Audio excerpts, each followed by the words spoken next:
పెళ్ళైనా పండగైనా వేడుక ఏదైనా పట్టుచీరల ప్రత్యేక వేదిక వారాహి సిల్క్స్.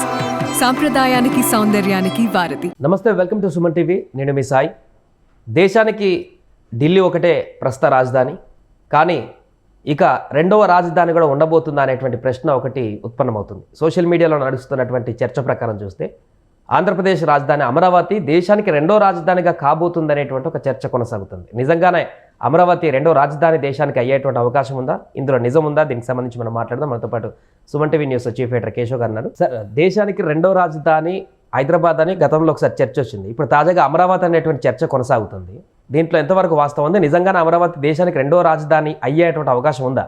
అంటే ఒకటి, చర్చ అనేది ఎప్పుడైనా జరగచ్చు, ఎలా అయినా జరగచ్చు. దేశానికి రెండో రాజధాని అనే చర్చ ఈ రోజు కాదు, దేశానికి స్వాతంత్రం వచ్చిన రోజు నుంచి నడుస్తుంది.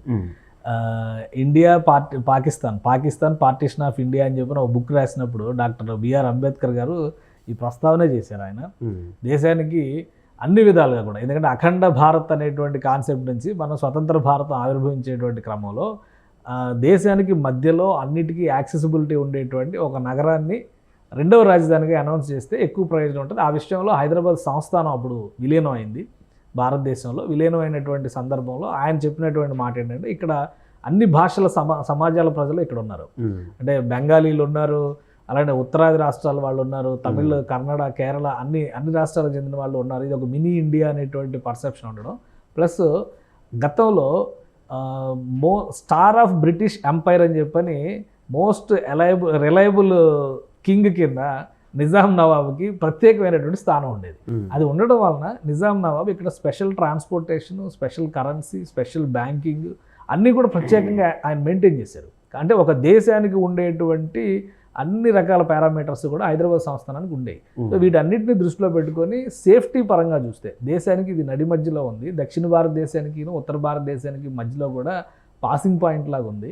వీటన్నిటి వలన హైదరాబాద్ని రెండో రాజధాని చేస్తే ఢిల్లీలో ఉత్తరాదిన అటు చైనా కానీ ఇటు పాకిస్తాన్ కానీ వేరే రకమైనటువంటి దాడులు జరిగిన సురక్షితమైనటువంటి ప్రదేశంగా హైదరాబాద్ని పరిగణించవచ్చు. కాబట్టి హైదరాబాద్ని రెండో రాజధాని చేస్తే బాగుంటుంది అనేటువంటి చర్చ ఆ రోజే వచ్చింది.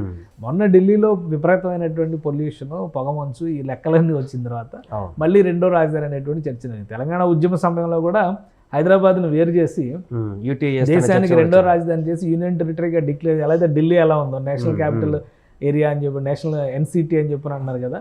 సో అదే తరహాలో ఇక్కడ కూడా ఏర్పాటు చేయాలనే ప్రతిపాదన చేసి తెలంగాణకు తెలంగాణ ఇచ్చేయండి, ఆంధ్రాకి ఆంధ్ర ఇచ్చేయండి, హైదరాబాద్ మాత్రం సపరేట్గా ఉంచండి అని అప్పుడు కూడా ఒక డిమాండ్ నడిచింది. సో ఇవన్నీ కూడా ప్రతిసారి వచ్చేవే. కానీ ఇప్పుడు ఉన్నటువంటి పరిస్థితుల్లో కేంద్ర ప్రభుత్వం రెండవ రాజధాని అనేటువంటి ఆలోచన బహుశా చేయడానికి అవకాశాలు చాలా తక్కువ ఉన్నాయి. అలానే కేవలం పొల్యూషన్ని దృష్టిలో పెట్టుకుని ఢిల్లీని వదిలేసి రావాల్సిన అవసరం ఉంది. అక్కడ సంస్కరించాల్సినటువంటి అవసరాలు, అంశాలు చూడాల్సిన బాధ్యత ప్రభుత్వం పైన ఉంటుంది. ఇంకొకటి ఏంటంటే, ఇప్పుడు అమరావతికి సంబంధించి చాలా జోరుగా నిర్ణయాలు జరుగుతున్నాయి. ఒకటి కాదు, రెండు కాదు, కేంద్ర ప్రభుత్వం ఫటాఫట్ ఇచ్చేస్తుంది, వరాలు ఇచ్చేస్తుంది, కురిపించేస్తుంది. అంటే ఇవన్నీ ఎప్పుడూ 5 ఏళ్ల క్రితం జరగాల్సినవి, అప్పట్లో జరగలేదు. అంతకు ముందర అంటే 10 ఏళ్ల లెక్కను తీసుకుని ఉంటే కనుక అప్పుడు అన్నీ కూడా బేసిక్ రిక్వైర్మెంట్స్, డాక్యుమెంటల్ ప్రొసీజర్స్ అంటాం కదా, డాక్యుమెంటల్ ప్రొసీజర్స్ జరిగే క్రమంలోనే 4 ఏళ్ల సమయం గడిచిపోయింది. నిర్మాణాలు మొదలయ్యే టైంకి ఎలక్షన్స్లో అప్పుడు ప్రభుత్వం ఓడిపోయింది, ప్రాధాన్యాలు మారిపోయినాయి. జగన్మోహన్ రెడ్డి వచ్చి 3 రాజధానులు అనేటువంటి ప్రస్తావన తీసుకొచ్చాడు. ఏ రాజధాని లేకుండా పోయింది ఆంధ్రప్రదేశ్కి. ఇప్పుడు ఇక్కడ నడుస్తున్నటువంటి స్పీడ్ను చూసి అమరావతికి తీసుకొచ్చి పెడతారు అనేది అది అంత అంటే జియోగ్రాఫికల్గా చూస్తే అనుసరణీయమైనటువంటి నిర్ణయం కాకపోవచ్చు.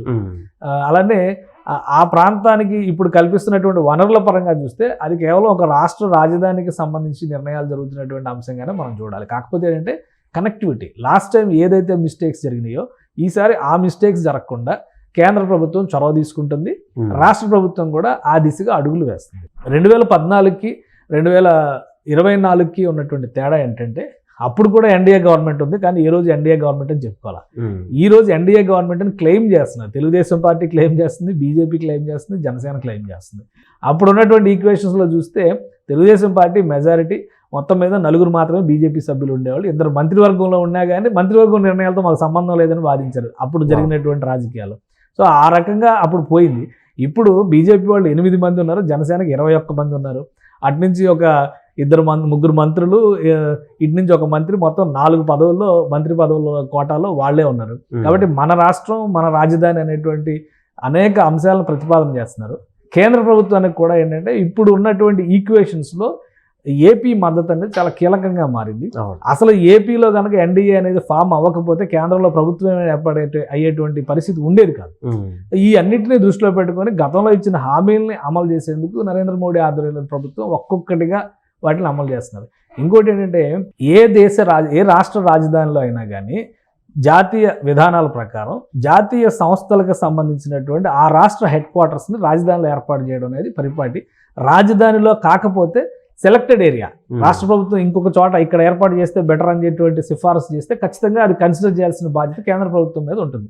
ఆ క్రమంలోనే ఎల్ఐసి హెడ్ క్వార్టర్స్ వచ్చినా, state bank of India head quarters వచ్చినా, నాబార్డు హెడ్ క్వార్టర్స్ వచ్చినా, reserve bank of India head quarters వచ్చి వచ్చినా కానీ ఆ క్రమంలో తీసుకున్న నిర్ణయాలు మాత్రమే. అలాగే 2014-19 మధ్యలో రాజధాని నిర్ణయం జరిగిన తర్వాత దాదాపు 130 ప్రభుత్వ సంస్థలకి, జాతీయ సంస్థలకి రాష్ట్ర ప్రభుత్వం అక్కడ సిఆర్డిఏలో భూమిని కేటాయించింది. చాలా చోట్ల నిర్మాణాలు కూడా మొదలైనవి. దురదృష్టం ఏంటంటే గత ప్రభుత్వ హయాంలో నిర్మాణాలు పూర్తవుతుంటే రోడ్లు వేయడం ఆపేశారు. ఎయిమ్స్ ఒక పెద్ద ఉదాహరణ కదా. ఇప్పుడు ఎయిమ్స్ గురించి చాలా చర్చ నడుస్తుంది. దేశవ్యాప్తంగా ప్రతిష్టాత్మకమైనటువంటి ఒక ఆరోగ్య వైద్య సంస్థ అది. అక్కడ ఒక కమ్యూనిటీ నిర్మించారు, ఒక సిటీ లాంటిది అనమాట. ఒక చిన్న కమ్యూనిటీ నిర్మాణం జరిగింది. కొన్ని 100 ఎకరాల్లో మెడికల్ కాలేజీలు, నర్సింగ్ కాలేజీలు, అక్కడ ఉన్న హాస్టల్ భవనాలు, ప్లస్ లైబ్రరీ భవనాలు, ల్యాబ్లు, ప్లస్ అవుట్ పేషెంట్స్కి సంబంధించి, ఇన్ పేషెంట్స్కి సంబంధించి దాదాపు 1000 పడకల ఆసుపత్రి ఇంత నిర్మాణం జరిగితే నీళ్ళు ఇవ్వలేదు గత ప్రభుత్వం. సో కాబట్టి ఇప్పుడు అవన్నీ సరిదిద్దే ప్రయత్నం చేస్తున్నారు. ఇప్పుడు మళ్ళీ అధికారంలో రాగానే చంద్రబాబు నాయుడు గారిని కలవగానే ఫస్ట్ ఆయన మాధవ్కర్ ఎయిమ్స్ డైరెక్టరు, ఆయన కలిసిన వెంటనే నిర్ణయం తీసుకుంది రాష్ట్ర ప్రభుత్వం. దాదాపు 8 కోట్ల రూపాయలు ఖర్చు చేసి ఇప్పుడు అక్కడ వాటర్ ఫెసిలిటీ 25 లక్షల వాటర్ ఫెసిలిటీ, లీటర్ల వాటర్ సప్లై చేసేందుకు కావాల్సినటువంటి డెడికేటెడ్ కెనాల్ని, అంటే డెడికేటెడ్ పైప్ లైన్ని ఏర్పాటు చేస్తుంది అక్కడ రాష్ట్ర ప్రభుత్వం, ట్రీట్మెంట్ ప్లాంట్తో సహా. కాబట్టి ఇవన్నీ కూడా సహజంగా రాజధాని అభివృద్ధిలో భాగంగా జరుగుతున్నటువంటి ప్రక్రియలుగానే మనం చూడాలి. వీటన్నిటికీ ఆమోదం తెలిపినంత మాత్రాన రెండవ రాజధానిగా అమరావతిని నిర్ణయిస్తారు అనుకోవడం అత్యాశ. అది అమల్లో జరిగేటువంటి ప్రక్రియ ఎట్టి పరిస్థితుల్లో కాదు. Right sir. అది మొత్తానికి ప్రస్తుతం జరుగుతున్నటువంటి సోషల్ మీడియాలో చర్చ అమరావతి రెండవ రాజధాని అనేది ఇప్పట్లో కాకపోవచ్చు, ఎప్పుడు కూడా ఇంకా రెండవ రాజధాని ప్రస్తావన కూడా రాకపోవచ్చు. కొద్దిగా అప్పుడప్పుడు వచ్చేటువంటి చర్చలో మాదిరిగానే దీనికి కూడా ఇప్పుడు అక్కడ అవుతున్నటువంటి యాక్టివిటీస్, జరుగుతున్నటువంటి అభివృద్ధి కారణంగానే రెండవ రాజధాని అనేటువంటి చర్చ వచ్చిందే తప్ప ఇది పూర్తి స్థాయిలో అలాంటి అంశం కాదంటూ కూడా తెలుస్తుంది.